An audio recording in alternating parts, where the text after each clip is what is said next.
Welcome back. The teams are loading up for our next game, Cloud9 versus Liquid. For C9, they're coming off their first 2-0 week of the split and have looked the best that we've seen them all year. Before we jump into it, I got to welcome Zyrene to the desk. He's going to help us intro this game. First of all, so welcome.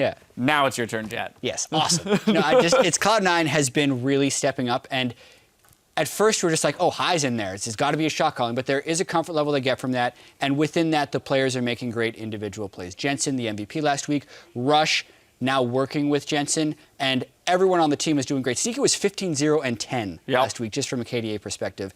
So diverse picks, diverse play, and really strong wins. Yeah, and then Rush came out with the Nunu, which was something we wanted to see from him, a new style. And we'll go back to Jensen here because Jensen, he's become a big playmaker for Cloud9. And on top of that, he's been aggressive. He's making decisive plays. And the entire team is pretty much backing him up on this. This seems like they're empowering Jensen, and he's becoming this guy they always wanted him to be when they first picked him up. And you have his name more this year. Like Jensen just rolls off much easier than Incarnation did. It's much more personal. It is. And you have to imagine that Rush appreciates the more aggressive stance that Jensen is starting to take because it kind of harkens back to the way that High used to play, which is aggressive in lane, roam, and support the jungler, allow the team to be unlocked in more areas. And this might allow that aggressive style that Rush likes for him to actually be in the enemy jungle more often with some safety and some support. Now, of course, Rush is going up against Dardoch in this matchup, who's been on a hot streak with Team Liquid since he came in. Here you see the comparison of the two junglers. If Reignover were to be named the North American King of the Jungle, then one of these two guys, without a doubt, has got to be number 2. Yeah, I'm really excited for this matchup because when we look at Team Liquid, we look at Dardoch. They really rely on his early game, and if he falls behind, the rest of the team just seems to kind of flounder around. They don't seem to know what they're doing. And that Immortals game, where he was just getting counter-jungled and they weren't able to make kind of plays across the map and use his time wisely, they were completely capitalized on. So if Cloud9 ended up watching that, they might go for that style, because Rush now is showing he can play Nunu. It's true, and both those junglers, top damage percentage for their team as far as junglers are concerned. And 2 out of the 3 highest damage per minute with Reignover sinking in there. So like carry-focused junglers for sure. Another thing I want to focus on, though, is just team shot calling. We talked about it very early. High is still a veteran shot caller, and he's not afraid to make split-second decisions, whereas that has been where we've seen Team Liquid falter a little bit. Matt had a very important moment in their loss last week where he had the opportunity to flash pulverize Wild Turtle in lane and win. And he even admitted afterwards, it was actually in the Team Liquid documentary, I had a chance to flash pulv and carry the whole game. How do you think that makes me feel? And he was really down on himself. So he needs to bounce back, be decisive, and not be afraid to flash in for that play when it's there. A lot of interesting stuff to take into account for this game. We've got 2 aggressive junglers, one a little bit newer into his career than the other. 2 shot callers, one the veteran who's very proven, the other a little bit more hesitant, still has some work to do. And then in that mid lane, we've got the MVP of last week, Jensen, against a struggling Phoenix. And that's probably the final note, is that Phoenix less impressive this year than he has been in the past. Yeah, it's kind of going back to the time when it was like, when is Scrim Phoenix going to show up? Because he's pretty much disappeared right now. It's become the Piglet show and the Dardoch show on TL, and then sometimes it's, okay, we'll camp for Lorlo. So Phoenix just seems to be on an island, and nobody's really paying attention to what he's doing, because he isn't actually doing too much. Exactly, not doing too much. Maybe he'll do something this game. It is time, though, for us to pass it off to Freak and Kobe to get us into the game. Thank you very much, Dash. Guys, let's get ourselves right into this match. It's going to be a fun one. Check out the starting lineups. On the blue side, Cloud9. Up in the top lane is Balls. Rush in the jungle. Jensen, last week's MVP in mid. Sneaky AD carry. High at support with elimination coaching. And on the red side, it's Liquid. Up top is Lorlo. In the jungle, Dardoch. Mid, Phoenix. AD carry Piglet. Support Matt and Coach Loco Doco. It's interesting to see that sort of both these lineups have seemed to settle into the 5 that they kind of intend to start. Yes. You know, there was the very early season talk about the Team Liquid 10-man roster. It's very clearly seemed to be this 5. C9 had, you know, swapped back and forth with Bunny and High, but ever since week 2, it's just kind of been the High show. And this is the formula that these teams have found success on. And it's just kind of interesting sort of seeing those things evolve as they kind of harden into the one lineup they want to use. I definitely agree. And this is going to be a really exciting matchup, specifically because Cloud9 have gotten better and better and better since they've found some consistency for themselves. Every player on the team has gotten better. And their early game is the 2nd strongest in the entire league. At 15 minutes, they almost have the same gold lead that Immortals have on average, which is ridiculous because Immortals have been crushing everyone very quickly. Cloud9 are number 2, 2,000 plus gold lead for themselves at 15 minutes. See if they can make that early game work. A lot of that is in part due to Rush. This guy constantly crushing the other jungler in CS early with Nidalee. Nidalee off the table though, because both of these junglers have used it to great success for their teams and carried their teams with the champion. Not going to be on the table for either one because Cloud9 have first pick and Team Liquid don't want them to grab it. Right, if it wasn't banned against them, they've almost always first picked Nidalee on blue side. So showing that they would be happy to do that. Team Liquid says, no, don't you dare. I'm afraid of this one. Dardoch himself actually says he had learned Nidalee from watching Rush play, so I imagine that makes sense. Jin actually banned away from Sneaky. He's been spamming that in solo queue. Balls is kind of laughing and smiling. Like, we had the discussion early on, like, you know, do we think Jin is good? Sneaky's played it so much that hold on. I think that there's two things that go into this. Yes, Sneaky has been playing Jin a bunch, but on red side, a lot of the times you don't want to ban too many OP so that you can grab 2 on the backswing here. Yeah. And maybe Team Liquid just want to grab a double combo. Not necessarily they're actually afraid of Sneaky's Jin. So, there is that factor though that you never really want to go up against the unknown, and Sneaky is most definitely put in the most time of any AD carry player on Jin. Yeah. The way I would say it personally as my own sort of definition is you do a target ban. The final ban on red side, you know, to get the I like that better than throwing out an Akali ban. Right. I think the Akali ban is done, but you can target ban things that you know they are good at that you're much less likely to play. Jin does fit that mold, of course. Exactly. My other thought would have been Alistar because High's so good at it, but of course they just wanted to pick that themselves. So Alistar Kalista, the bot lane for TL, is already here, and now Cloud9 has to react. Exactly. All right. On the same page, Kobe. And I can read that page. That's good.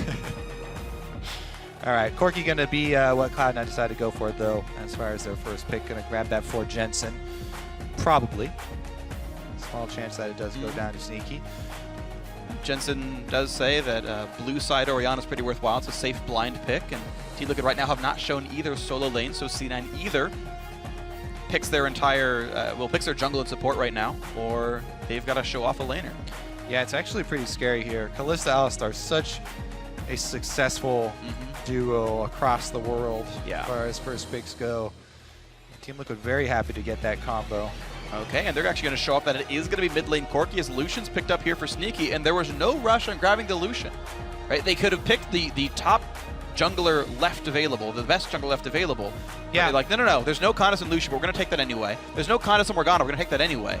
And they're even counterpicking jungle. Yeah, so, what they do here is kind of actually leave Team Liquid the choice of which solo lane Team Liquid want to get counterpicked in, because they can show it here, and then Cloud9 will just have to follow up. But really, High has only really successfully played Morgana when Alistar is banned. Yeah. And he has done it successfully, but it has kind of seemed like they've got a limited champion pool in that position due to him recently switching over to support. Okay, Quinn makes sense, and Quinn will be locked in, and funnily enough, we've seen Quinn top as well as mid in pro play, so that actually, even though Team Liquid already get to counterpick both lanes, they get to counterpick with a flex pick anyway for this Quinn. Yeah, I mean, that is true. Team Liquid so far have put Lorelo on tank after tank after tank after tank, and so if they do go with the top lane Quinn, it will be Liquid deviating from their normal pattern here they've had for the beginning of the season. And he's against Malphite, which I would not want to put Quinn into. Yes, Cloud9 very happy to pick that away and actually go with Rush on the Nunu once again. Yep, second game in a row on Nunu for Rush. And he's actually done quite well with it this year so far. The full lineup is in, double marksman, double tank, and a nice pick or peeling support here with this Morgana. And a pretty clear style here for Cloud9 now. I mean, they've got the Nunu. They want to control the neutral objectives to draw you into team fights where they can use their Morgana Black Shield on one of the 2 carries and have Malphite and Nunu be damage-soaking front line here. Meanwhile, Lorelo does take the Quinn into Malphite option. Yeah, but Team Liquid picked like the most annoying comp possible. Global jungler, global mid laner, practically global top laner, not even counting the teleport. With a Kalista and Alistar, like, welcome to Initiation Town. See if they can pull it off. Meanwhile, the Twisted Fate ultimate actually seems like it will be not that big of a deal in the early game. Morgana Black Shield Yeah, true. Down bottom, unless it's some kind of combo here where Kalista now are post level 6 and they have like a multi-staged engage down bottom and go for a tower dive. Yeah.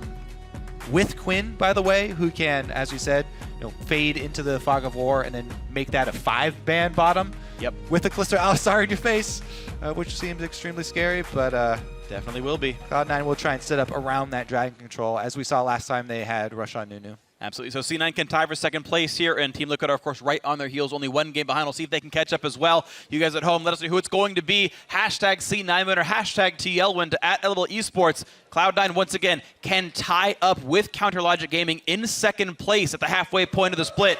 Team Liquid just half a game behind Energy, 1 game behind Cloud9, 1 game behind TSM, and they can get right up in that third place spot. Here we go into the game. Let's see who it is.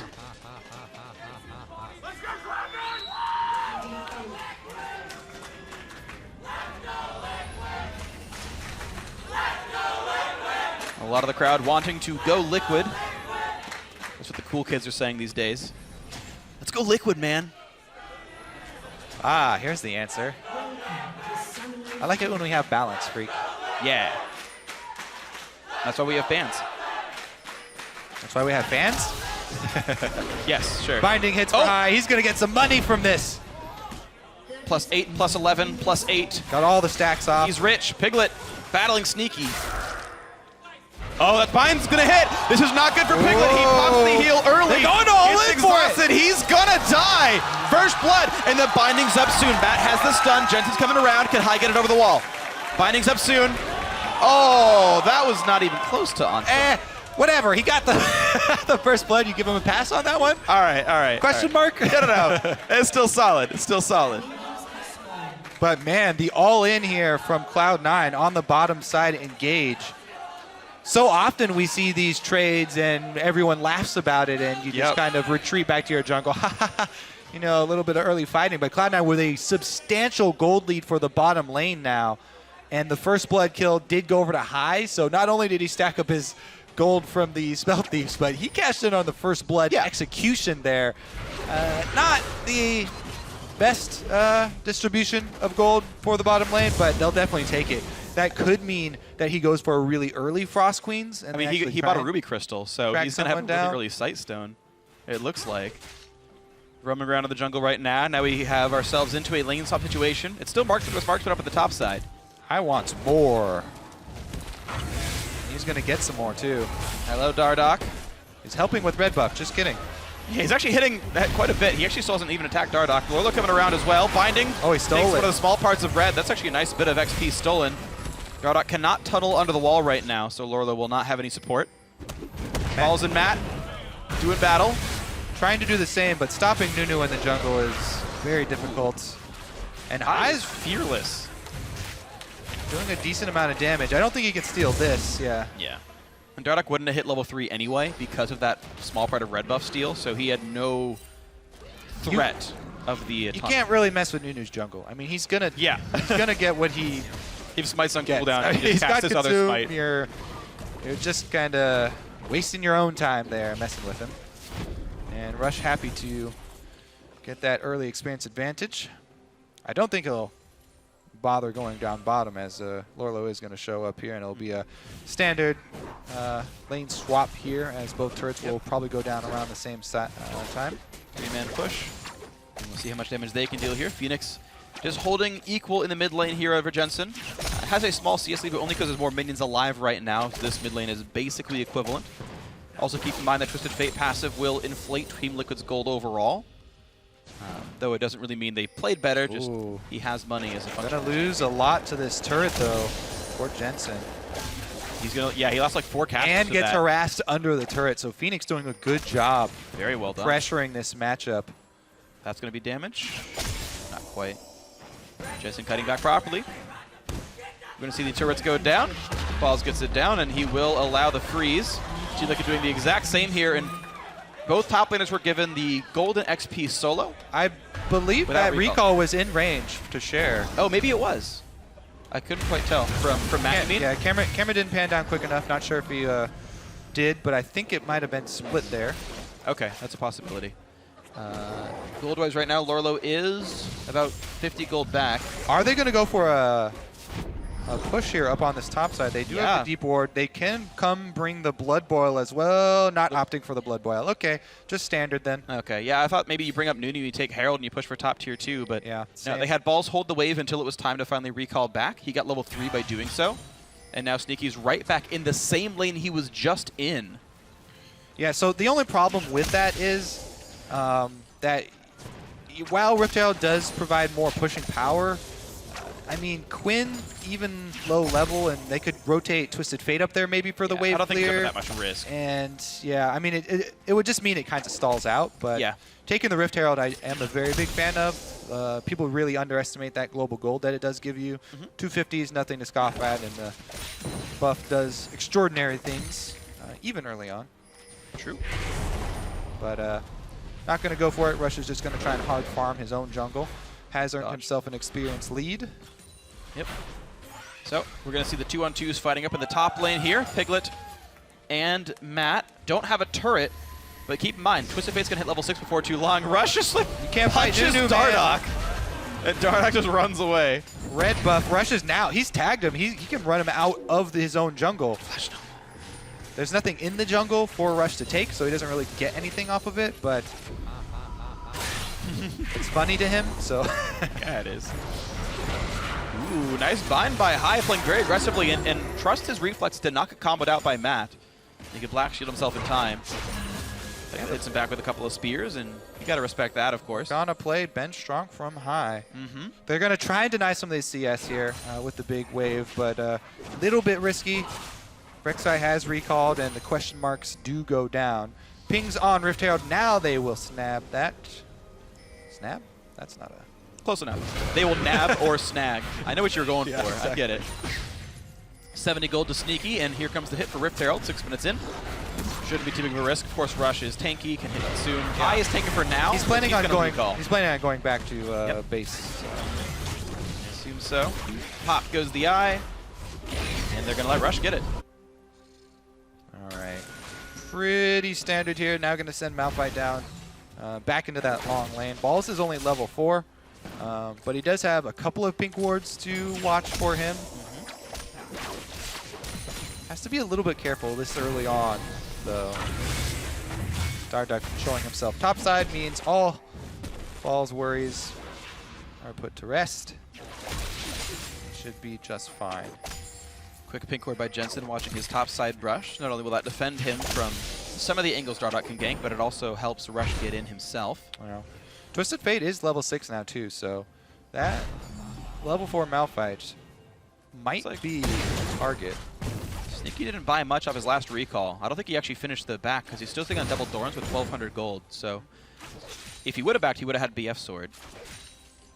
Or he already had the double longsword. But either way, not a lot of items in his inventory. Kind of similar for Piglet here. Bot lane pushing in, and Rush will keep Balls safe, holding his hand a little bit.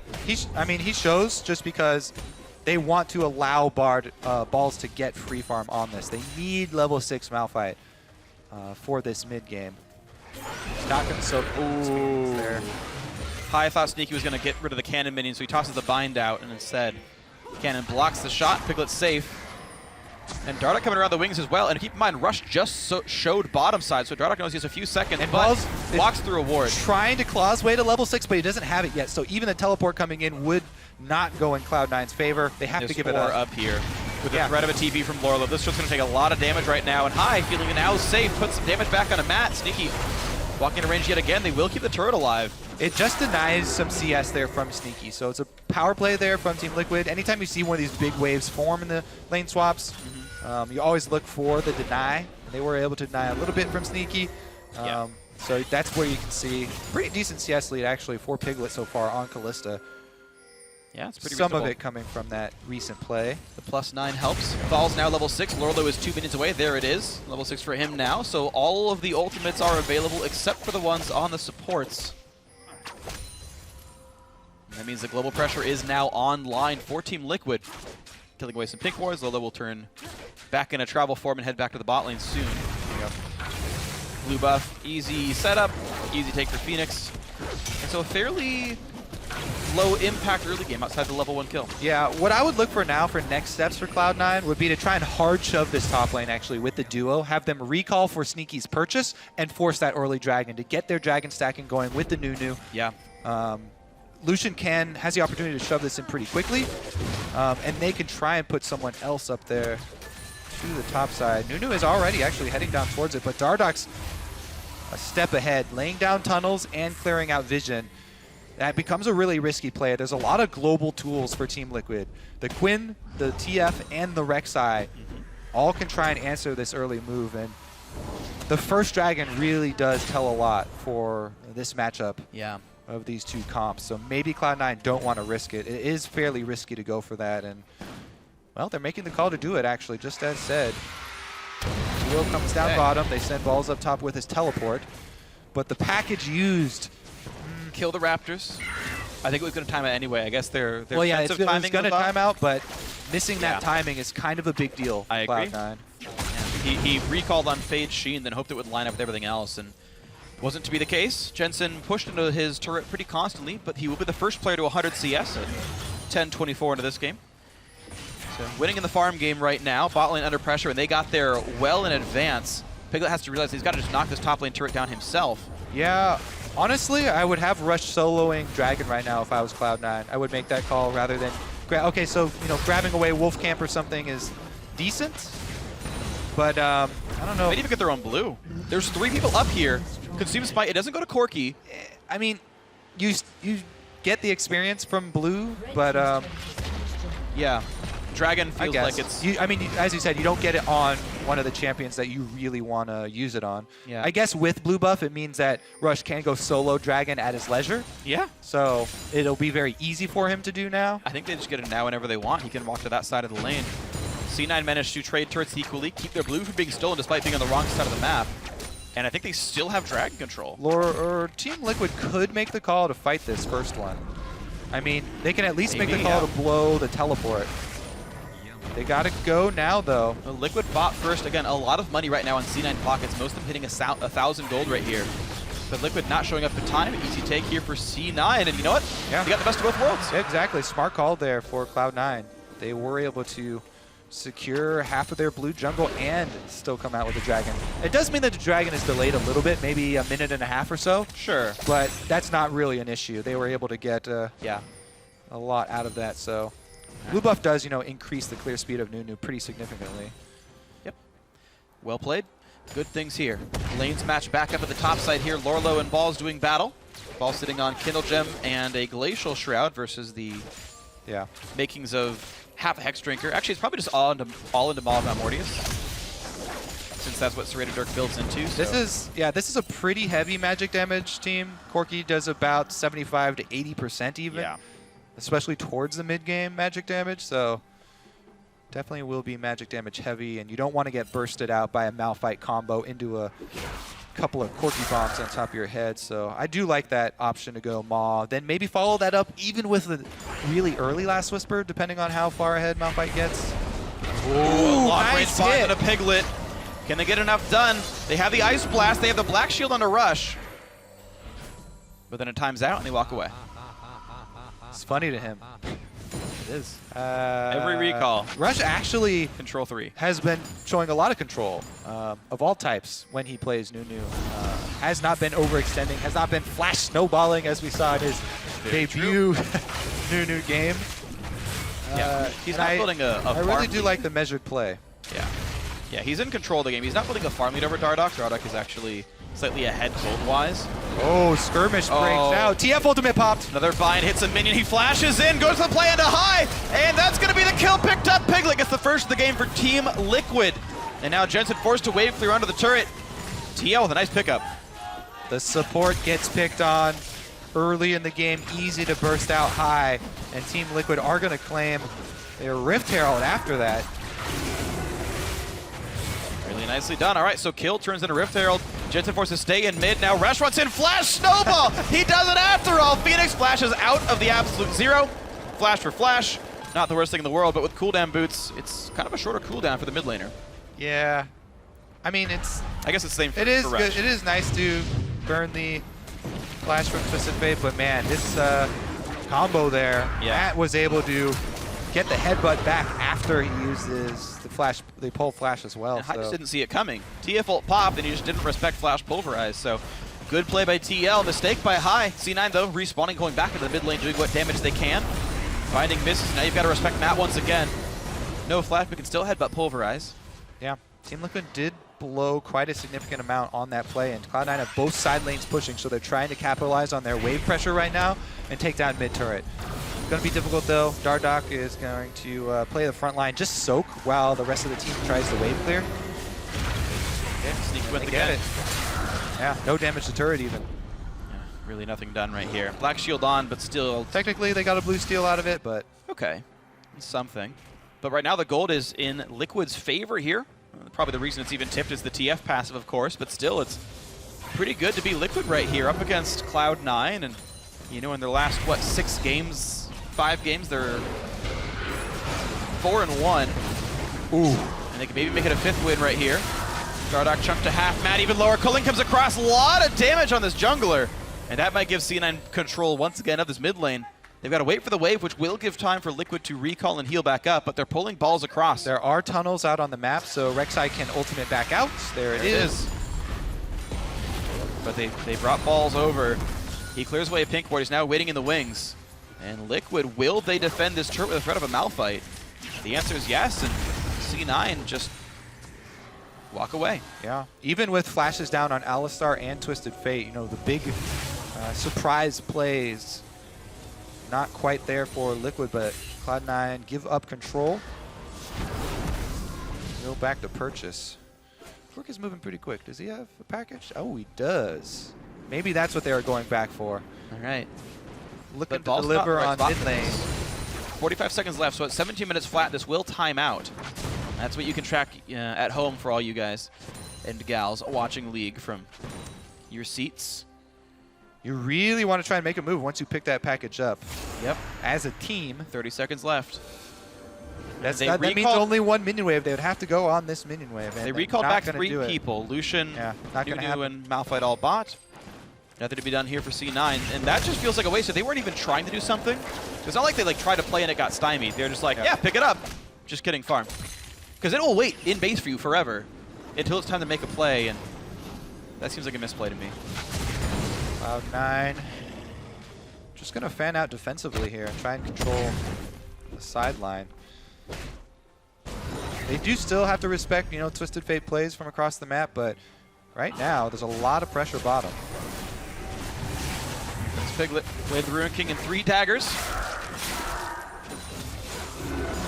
Ironic for somebody who throws javelins for a living that she needs so many daggers, but that's just, I guess, her close range arsenal. And nothing done anyway, as Slinky's there to clear the waves out. Team Liquid not looking for dives as much as Cloud9 are. Both teams saying, hey, we'll clear waves. If you don't show up, we'll take the turret. If you do clear waves, never mind. Jensen, though, does not get flanked. It seems like they could have even tossed Alistar in right there. Jensen had no teammates around. Oh, well, instead they're ignoring mid lane and trying to cut off Cloud9's dragon supply. They're going to get it too. All right, well, the dragon will go down. That'll mean 1 for each team, but it means mid lane is under fire. If Binding would hit, it would have been bad things for Phoenix. Jensen, honestly, can get a lot of turret damage down, finally turns back in for it, but Whoa. High meant to... He was either afraid of a flash from Matt, but either way, he burns his own. Now Matt pops ulti, rush to the front lines, TP in from balls. They want this fight now, but the team can't find anything to do. The TP completes, 5-minute cooldown. Seemed like that early flash kind of threw them off a little bit. High was definitely has an itchy trigger finger after what happened to him last time. Big set of knockups, a whole lot of CC. They turn right back around. Look at the burst damage. That's 2 kills. Make that with almost 3. Dardoch does go down. The Jensen, he flashed in for it. That's 3 kills and a turret. Not what Liquid wanted. The Corki mid-game here. Ridiculous damage, and Sneaky even lives, getting the heal out. Both summoners burned, but he gets a culling off as well. Lucian even escaping with his life, and that's going to be maybe 2 turrets after. Yeah, only balls went down. 3 for 1, Cloud9, 1 turret so far, maybe number 2. Lorlo and Phoenix are around, nice little bit of poke. But Rush is a tanky Nunu. Has a black shield, and yes, 2 turrets and +2 kills. Now Cena have to run. And Rek'Sai is ulting in, but he's ulting in pretty far. Jensen jumped on by the Quinn. Off too. Dardoch goes for the chilling smite. The threat of a gold card was there, but couldn't get the knockup in. Phoenix is really low, actually has to respect spam here. Rush Chunk pretty injured as well, thanks to a cannon minion going down, gets 20 HP back, and will slink away. Let me take it. Yeah, let's take another look at this. All right, knockup combo was on the front line. Matt did a good job of getting sneaky and got the ignite on him early. Then Malphite catches 4? Ooh. No, 3. Quinn wasn't in the fight yet. But there are 2 marksmen on this squad, and Jensen had a blue buff with Corki. Just absolutely dumping out the damage with his Trinity Force. Flashes forward. Everything was focused on sneaky, so Jensen really got to take over that team fight. Yeah, Team Liquid engaged a 4v5. Nearly got it, but they, by doing so, grouped up for Malphite Corki to turn it right back around, and yeah, the health bars just dropped. Such a good combo right there. At this stage in the game, too. Sure. There's so much burst in it. Corki with Trinity Force plus all the flat damage just has a ridiculous amount with Phos Bomb and the Trinity Force auto landing. Just getting to keep Gatling Gun on is actually a really huge deal. You normally don't get to as Corki, but everyone's stuck in the same spot. Giant shred and hundreds of damage coming through. See if Team Liquid can recover from this. They've decided to try and spread out again. Lorlo up top with the Quinn. We've seen this before. This time, Quinn with a bit better build for the matchup, but still, Malphite, CS lead. Balls has plenty of armor for himself, and that's just a little bit of flat pen. That's not going to do much for Quinn. Early stages of the game here. He just has to wait. Still slinking around in the shadows. Looks like Lorlo not finishing Maw after all, going towards the Yoma, just getting an early Hex Drinker, then getting the item. Always fun to watch the builds. Balls, though, pretty tanky. Iceborne Gauntlet could be a second pickup here. The Sheen's already in inventory. So that's 20 CDR on Malphite, which is quite nice. Yeah, that's the big reason why so many people have been grabbing early Iceborne Gauntlets. On Malphite, too, the slow field gets massive. Oh, yeah. Because of his passive boosting his armor. Yeah, I mean, after you knock them all up, how about an AoE slow so they can't leave? Great for Corki to follow up. Yep. As his damage is substantial, but sometimes hard to land. All right, let's see if Cloud9 actually can get some deeper vision down, because as of right now, they're kind of towing the line with the vision. It's pretty much all river-based. Yeah. And Team Liquid do have so many global options to answer. It is a little bit scary for Cloud to kind of overplay their hand, even though they've got so many turrets down and so much map to work with. Ooh, Dardoch. Taking 500 damage. We're trying to look at a blue buff the wrong way. Now Rush on the wrong side has to flash. And the flash gold card comes in, which will mean a lot of CC comes through. The headbutt back in. This is not good for Nunu. Channels the ulti, gets a bit of damage. Here comes the package. They really want this fight. Dodges away from a flying Alistair. Almost gets hit in the kisser with it, but he's going to be okay. C9 forced to run back. They did pick off Dardoch. It is a 1-for-1. Both junglers dead. Rockets coming through, and Balls. No home guard buff, but will run forward. Did that teleport just come up? We'll have to take another look at that, because if they had him on the front line, they could probably chase this down. A lot burned for the Nunu kill there, and Cloud9 looking to pick something up. Oh, Lorlo's on the wrong side of this one. And they found it. He is well cut off, but High has no CC left available to him. He's going to take a lot of damage for this. He's got to respect the Quinn. Sneaky jumps in, not in range for anything. Yeah. Actually, animating the W, I think, was a mistake. If he had rapid fire cannon, I'm pretty sure Sneaky could have just dashed, walked, and landed a red buff hit.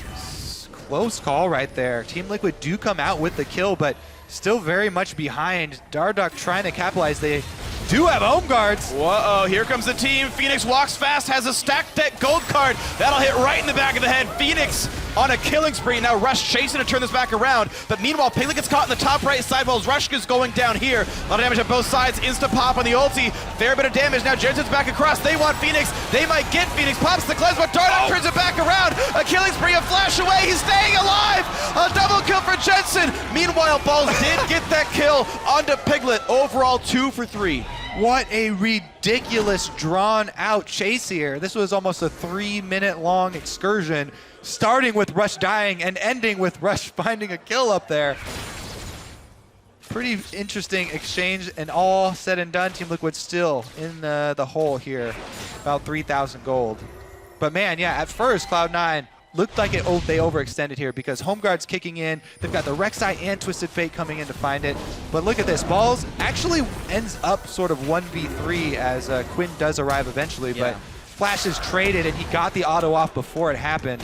The slow, constant slow from Q-Spam as well as the ice fields there, enough to net him a 1-for-1, which is great in the 1v3 scenario. Yeah, because the rest of the team managed to pick up 2 kills off the chase down. So good stuff by C9, and as they reset on the map, Dragon number 2 goes to them. 24.5 minutes in. Solid stuff here, 3,000 gold up. Cloud9 continuing to challenge for the top of the standings. This team is 5-1 with high. Looking to make that 6-1 after today.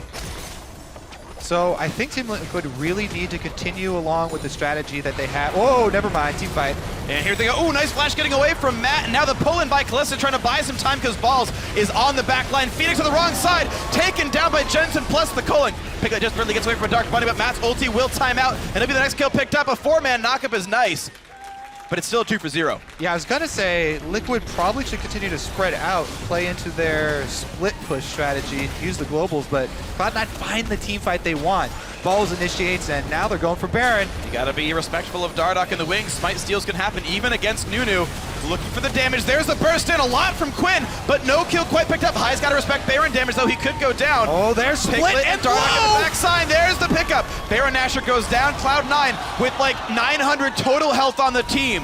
Able to walk away. Woo, definitely exciting.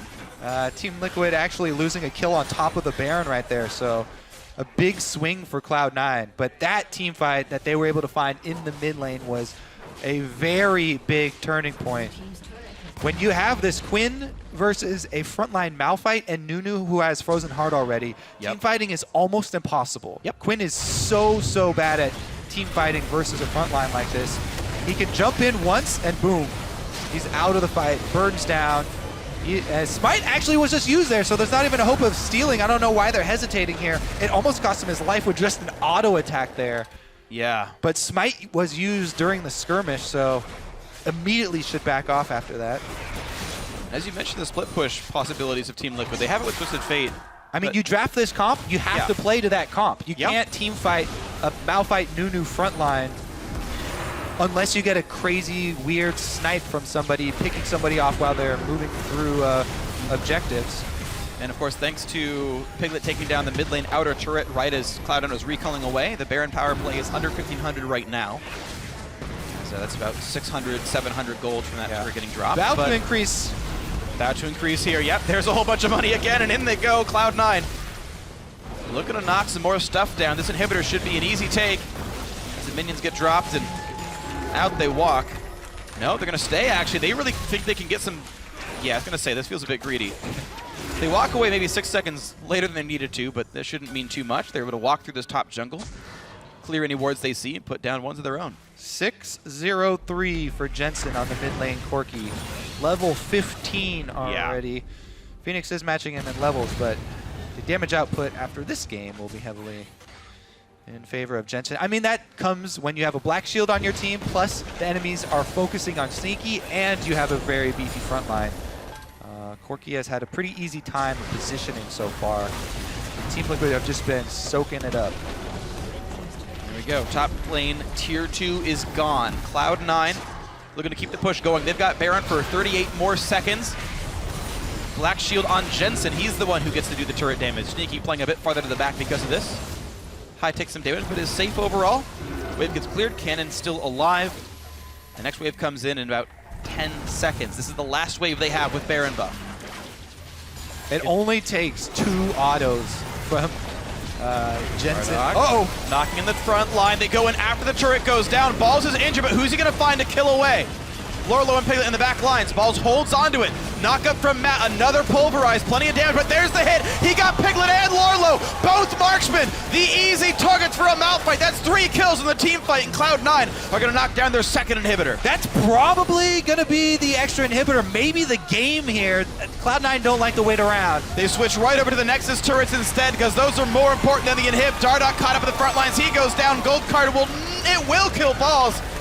Lowering his KDA by a third, but it still means the Nexus is in the sights. Rush taking some damage. Phoenix wants to kill him, can't quite do it. Nexus will go down. The game will go to Cloud9 in under 30 minutes. And C9 will tie CLG once again in second. Another Quinn, another unsuccessful split push game. Never able to get it rolling, never really able to make a cross map play either, even with the extra speed. And once you get to the point where you're facing not only Malphite in your face, but a Nunu on the front line with Frozen Heart, you cannot get in to anyone that you actually do meaningful damage to, and team fighting becomes almost impossible.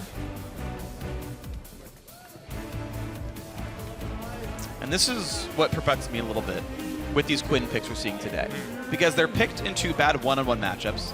And they're picked into teams with a lot of hard CC to get them in team fights. And I don't know what it's supposed to be doing. I think this game they picked it before the Malphite. No, it was picked. Yeah, it was picked second round red side. The Malphite was picked into it. And then they chose to send Quinn top instead of mid. I don't know. It's just sort of weird to me when you know Ball's going to play a tank almost every single game. Malphite is a common pick, so you expect to see it in a lot of your games.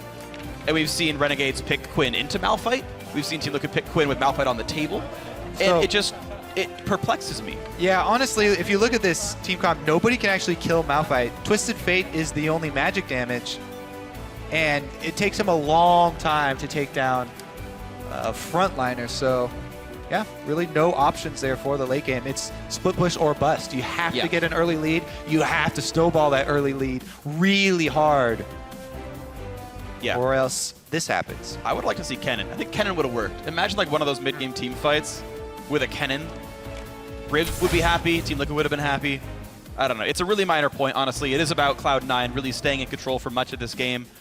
Rush's second Nunu game, just building full tank, getting that Frozen Heart early on to deal with 2 marksmen and an attack speed, somewhat focused mid laner.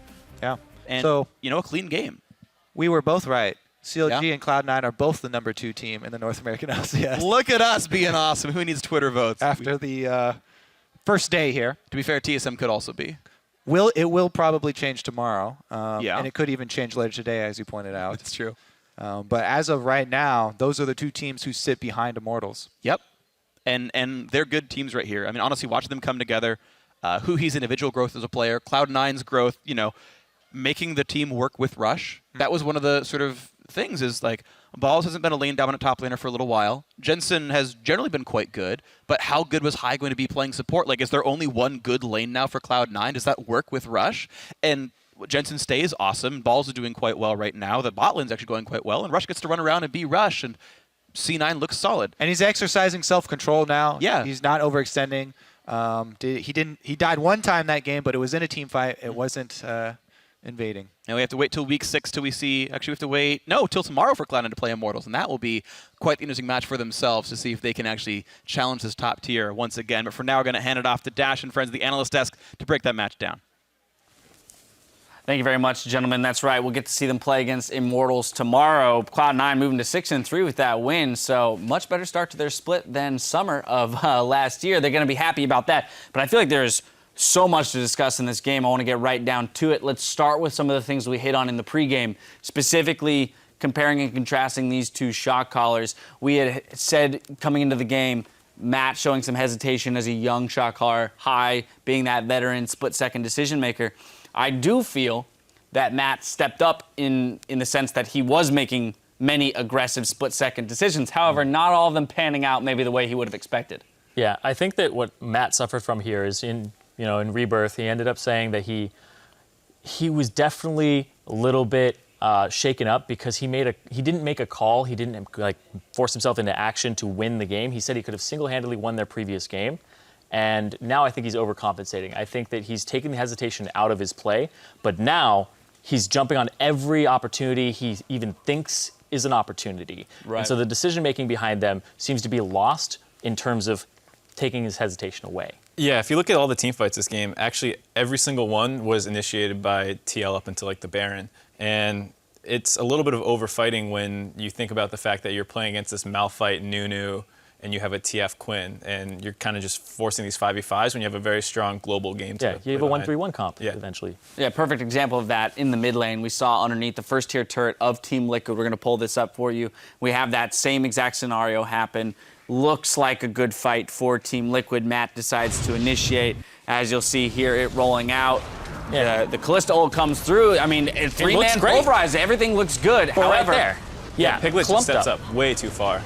Yeah, Piglet steps up into range, getting Malphite ult. The Corki Q comes through, and Kobe had mentioned that in the cast. I mean, we always talk about it, the mid-game power spike from a Corki. That is not the position you want to put your team in there on the side of Team Liquid. You lose a turret, kills. They even then put a bunch of, or I do believe secured that second-tier turret after a couple waves. So that's a huge gold swing right there. And then as you mentioned, Mark, we saw those fights continue to be initiated throughout the remainder of the game, and it almost seemed like they had put their foot on the gas pedal and refused to take it off there on the side of Team Liquid. Yeah, it's kind of hard to be very objective about what's a good fight to take and what's not when you have Kalista, Alistar, and TF. You can basically take any fight you want, but you have to know when it's a good fight to take and when it's just you trying to pick anyone off because you have the tools to. Yeah, and I think that Team Liquid have actually been suffering from this ever since they brought Matt and Dardoch on, is what is the fight that they need to take? And also I think that their shot calling is rather one-dimensional, where I feel like the only ways they seem to know how to win the game is by fighting and winning a skirmish. When we've seen those games that they suffer from trying to close it out when they have a lead, they just keep throwing themselves at the enemy team over and over and over again, and sometimes it costs them the game. Yeah.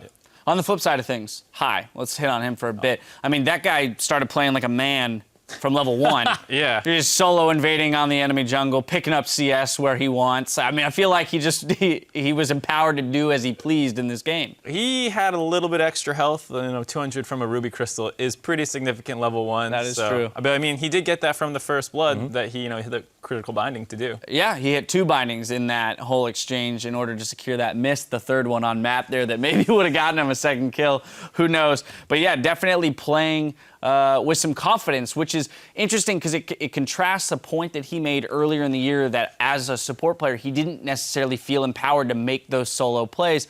He did have that Ruby Crystal to help give him the confidence, but him showing a little bit of that gusto on a champion other than Alistar is good to see, because I know that was another issue that we had with him earlier in the season on support champions. Yeah, that was the challenge, is what is his pool like? What is his support play like in terms of mechanics? And it seems like it's getting up there. I'm assuming that him and Bunny Fufu are kind of doing their reps. He does still have some work to do, of course, right. Yeah, to expand that pool further, but the calls are just something that he definitely changes the communication on that team. Yeah, he's played Morgana, I think, the last 4 games, but that's like a C9 specialty. Lemon played it a ton. They will do what they do until you force them to do something. Yeah, that's different. just like C9. Like, they played Morgana every game when it was Lemon. Bunny always had a good Morgana. Now High is picking up a Morgana. Exactly. The way he was playing Alistar, people realized he was playing Alistar. They said, no more Alistar. He's like, great, I'm going to pick a Morgana. I'll play that until you tell me I can't play it anymore. Yeah. That's how it's going to work. Yeah.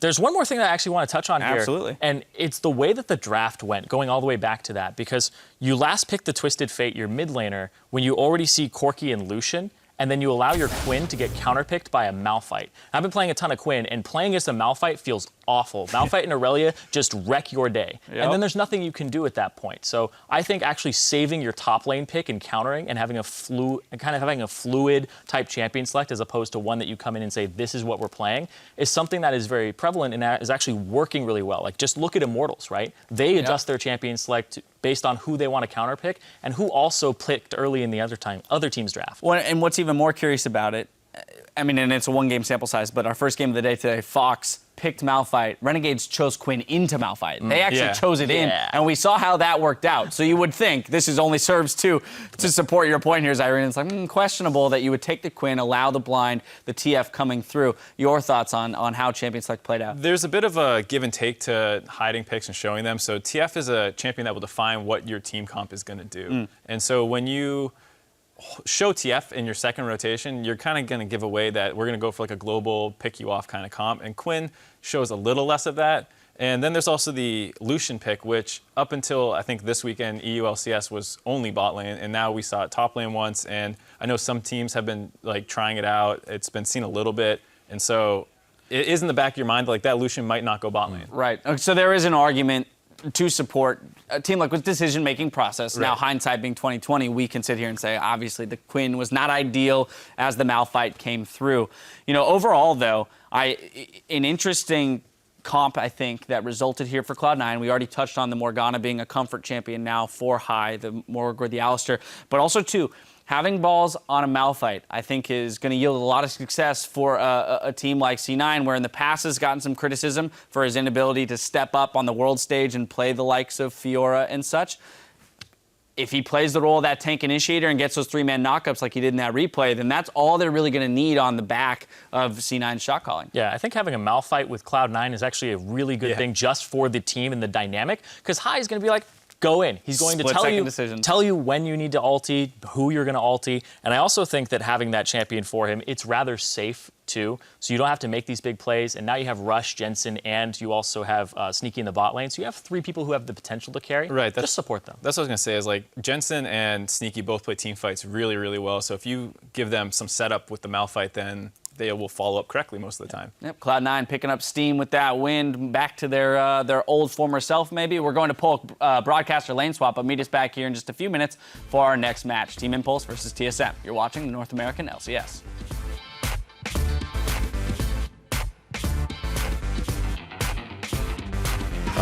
Dardoch was like trolling me in solo queue, so I wrote something like, I hope Liquid plays you in LCS so I can get a free win or something. Wait, you said that? Yeah. And he said he's gonna post it if they win. Big set of knockups, a whole lot of CC. They turn right back around. Look at the burst damage. That's 2 kills. We can fight. Go. I'm exhausted, Quinn.